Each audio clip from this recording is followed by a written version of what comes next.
and perhaps you can enlighten us on the intended additional EDCA sites, which is of primary concern to both Governor Mamba and I. To continue with where we left off a while ago, sir. A while ago, ma'am. We presented a while ago some of the projects that were being undertaken in existing EDCA sites. So all in all, we have 21 and 5 have been completed and 9 are ongoing. That's 21 projects in 5 sites. Yes, ma'am. In the original formulation, isn't that correct? Yes, ma'am. Thank you. Yes, ma'am.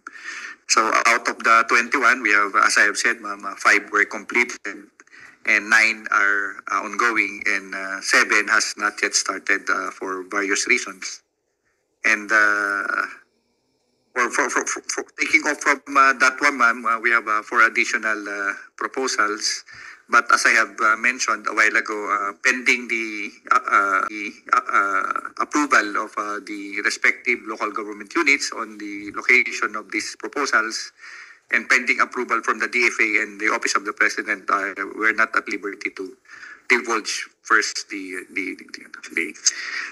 exact locations of those additional EDCA sites. Yes. You therefore confirm that, as previously manifested in an earlier hearing, that only 20% of previous EDS agreements have actually been built. Only 20%. That is to say, 5 lang dun sa 21 ang natapos na. Tama. Confirm, Your Honor, ma'am. At kahit hindi pa tapos na tapos, dadagdagan pa natin ng 4 pa. Kahit hindi pa tapos yung 21 at yung 5 sites, we want to add another 4 sites. Yes, ma'am. Hindi ba dapat mas maayos kung tapusin muna yun dati? Yes. Dagdag tayo ng dagdag hindi matapos-tapos yung una. Yes, ma'am. I agree with you, ma'am. And as I have said a while ago, out of the 21, 9 are ongoing. So we already have timelines for those projects. And then for the other 7, they have already been funded and they are waiting execution from us, Madam Chair. Yes, however, you did say that substantial completion has occurred. As of today, there is no substantial completion kung 20% lang ang tapos. If we talk about the actual completion, ma'am, then you are correct po, ma'am. But as I have said a while ago, we are very optimistic because the 9 that are ongoing, some of those are already 65%, 40%. So it is already nearing completion. So pero alam natin, nakabudget yung huli dun sa 5, nakabudget sa fiscal year 2024 sa US Congress. Yes, ma'am. Nakatenga pa rin yung original na 5 sites. Yes, ma'am. Nakatenga pa rin yung original na 5 sites. Yes, ma'am. Yes. And yet, we assume that the 4 will be funded adequately by the US or is actually in their plans? Pending approval from our government, then that's the time that they will have to go through their legislative process of appropriation, and then that's the time that they will earmark a certain amount for the construction of those facilities that we will jointly identify.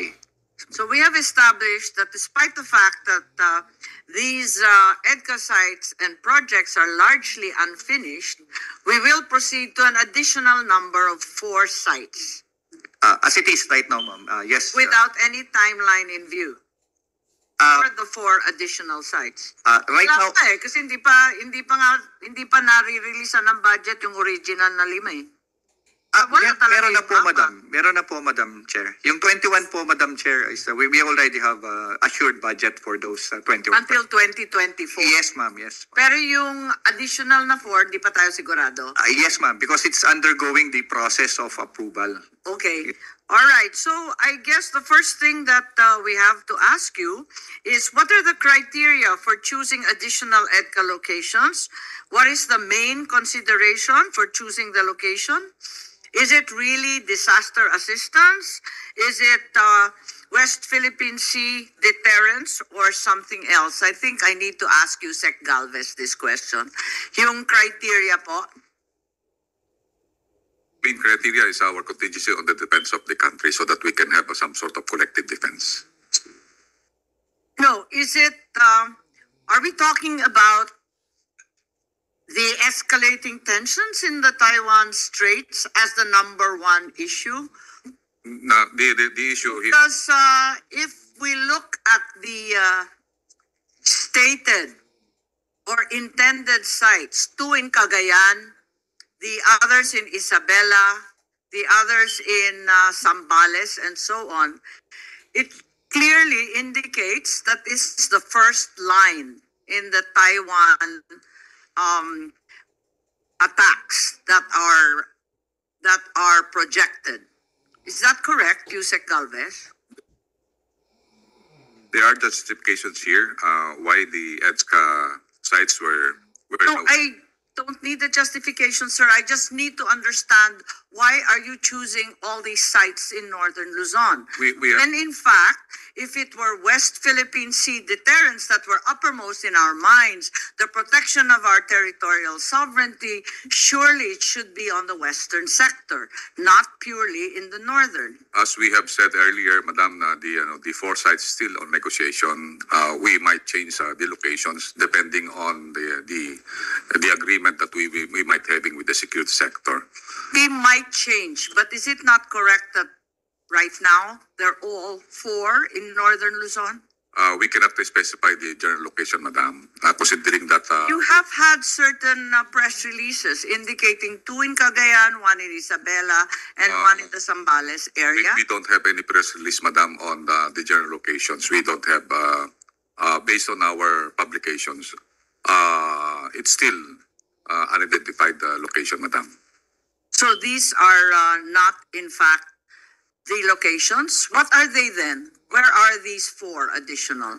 When we have an agreement to have the four EDCA sites, we just agreed on the numbers, not on the actual sites. Why four?